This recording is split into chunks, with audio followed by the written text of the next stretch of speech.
Allah Maha Berbicara atau Kalam. Wajib bagi Allah mempunyai sifat kalam, Maha Berbicara. Sifat ini merupakan sifat terdahulu pada yang ada pada zat Allah, dan sifat ini tidak berupa huruf atau suara. Sifat ini bersih serta tidak berada di hadapan dan belakang sesuatu, juga bersih dari i'rab dan bina. Menurut istilah ahli nahwu dan saraf, serta bersih pula dari diam di hati. Misalnya Allah menyembunyikan kalam di dalam zatnya, di mana dia sendiri yang berkuasa mengucapkannya. Bersih dari kerusakan yang sangat samar. Misalnya, Allah tidak kuasa mengucapkan seperti dalam keadaan tidak bisa berbicara ketika masih kecil. Dan bersih pula dari sifat-sifat kalam perkara baru.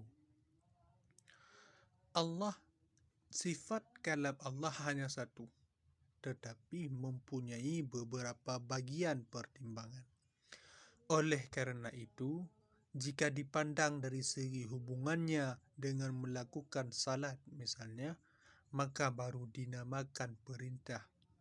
Jika dipandang dari segi hubungannya dengan perintah meninggalkan zina misalnya, maka dinamakan larangan. Jika dipandang dari segi hubungannya dengan Fir'aun yang mengerjakan ini dan itu misalnya, maka dinamakan kalam berita.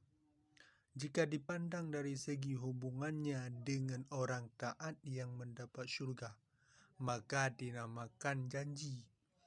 Jika dipandang dari segi hubungannya dengan orang yang berbuat maksiat akan masuk neraka, maka dinamakan ancaman. Dan sifat kalam ini pula bergantung pada semua perkara yang wajib, jaiz, dan perkara yang mustahil, seperti sifat ilmu. Hanya saja ta'alluq sifat ilmu adalah hubungannya atas terbukanya perkara yang maklum, sedangkan ta'alluq sifat kalam adalah hubungan yang menunjukkan. Adapun ta'alluq sifat kalam bila dinisbahkan kepada selain perintah dan larangan, maka dinamakan hubungan yang bersifat pelaksanaan yang dahulu. Apabila dinisbatkan pada keduanya, perintah dan larangan, dan tidak mensyaratkan wujudnya, maka demikian pula dinamakan hubungan pelaksanaan yang dahulu. Dan apabila keduanya mensyaratkan wujud perintah dan larangan, maka hubungan kalam dengannya dinamakan ta'alluq perencanaan yang dahulu, sebelum wujudnya perintah dan larangan. Dan hubungan pelaksanaan yang baru setelah wujudnya perintah dan larangan. Oleh karena itu, Allah adalah zat yang maha berbicara dengan memberi perintah, larangan, janji, ancaman, beserta ucapan yang kekal adanya dan tanpa permulaan, juga yang dahulu dan tetap pada zatnya. Kalam Allah tidak menyerupai dengan kalam makhluk. Tidak merupakan suara yang timbul karena dibawa oleh udara atau saling bersentuhannya beberapa jisim, dan tidak pula berbentuk huruf yang dapat terputus-putus disebabkan tertutupnya bibir atau gerakan-gerakan lidah. Nabi Musa alaihissalam sendiri telah mendengar kalam Allah dengan tanpa huruf dan suara. Sebagaimana orang-orang mulia bisa melihat zat Allah di akhirat yang tidak berbentuk benda dan tidak pula merupakan sifat yang baru seperti makhluknya. Adapun lawan sifat kalam adalah sifat bisu. Yang dimaksud dengan bisu adalah tidak adanya kalam yang bersifat zat kalam hati. Baik tidak adanya kalam tersebut disebabkan oleh bencana atau tidak serta diam. Diam dalam hal ini juga termasuk pula dalam kategori bisu.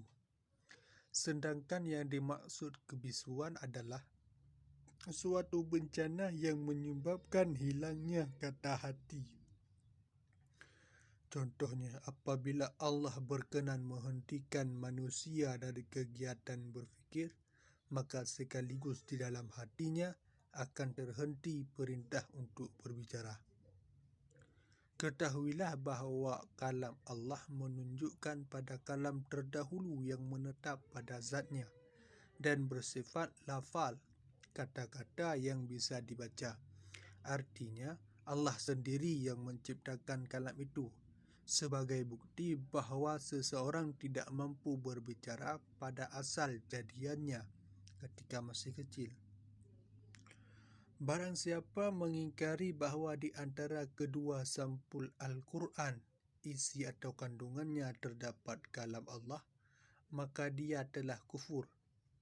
Kecuali bila ia menghendaki bahawa yang ada di antara keduanya adalah sifat yang menetap pada zat Allah, serta adanya lafal-lafal yang kita baca merupakan yang baru wujudnya. Dengan catatan tidak boleh kemudian dikatakan bahawa Al-Quran itu baru, kecuali pada tingkatan belajar. Karena Al-Quran, kalam, adalah sifat yang menetap pada zat Allah, namun berbentuk majaz, lafal yang dipindahkan arti aslinya ke dalam arti baru. Lagi pula, bila dikatakan bahawa Al-Quran itu baru, dikhawatirkan adanya prasangka bahawa sifat yang menetap pada zat Allah itu pun baru. Adapun hakikatnya bahawa yang ditunjukkan melalui lafal-lafal yang kita baca adalah bagian dari bukti akan sifat yang terdahulu, karena sifat menunjukkan pada semua perkara wajib, mungkin dan yang mustahil wujudnya. Sedangkan lafal yang kita baca hanya bisa menunjukkan sebahagian dari sifat wajib, jaiz dan mustahil saja. Mengenai dalil tetapnya sifat kalam bagi Allah adalah firman Allah, wa kallamallahu Musa taklima, dan Allah berbicara kepada Musa secara langsung tanpa perantara.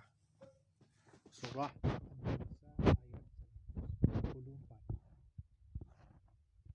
Artinya Allah membuka tabir untuk Nabi Musa, lalu memberi pendengaran kepadanya akan kalam yang dahulu kalam kadim, dan setelah itu mengembalikan lagi tabir tersebut. Bukan berarti bahawa Allah berbicara kemudian diam, karena sesungguhnya Allah senantiasa berbicara, maha berbicara. Setelah Nabi Musa AS berdialog dengan Allah, maka beliau selalu menutup telinga agar tidak mendengar kalam makhluk lain manusia, karena beliau tidak ingin mendengarnya lagi dan menjadi sangat berat baginya. Sepertinya beliau mendengar suara binatang ternak yang sangat menjijikkan karena merasakan kelezatan yang tiada terbatas dikala mendengarkan kalam Allah.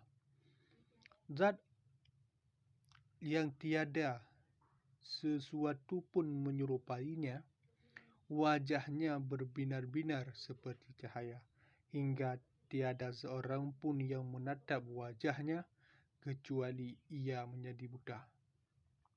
Oleh kerana itu, beliau selalu menggunakan tutup muka hingga beliau wafat.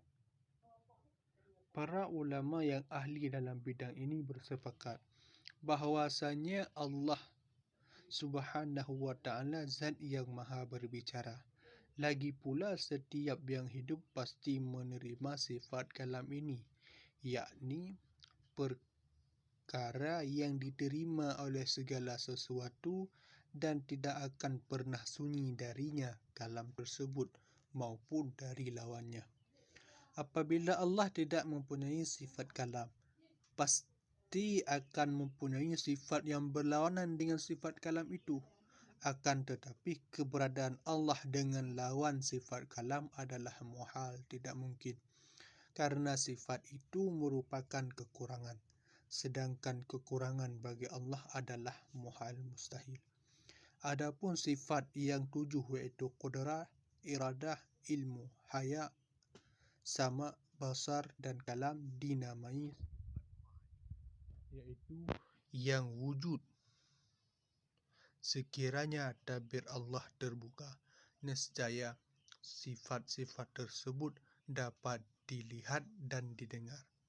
Dan ketujuh sifat ini menetapi pada sifat yang 7 lainnya dan dinamakan sifat ma'nawiyah, yaitu perkara-perkara yang bersifat perhitungan.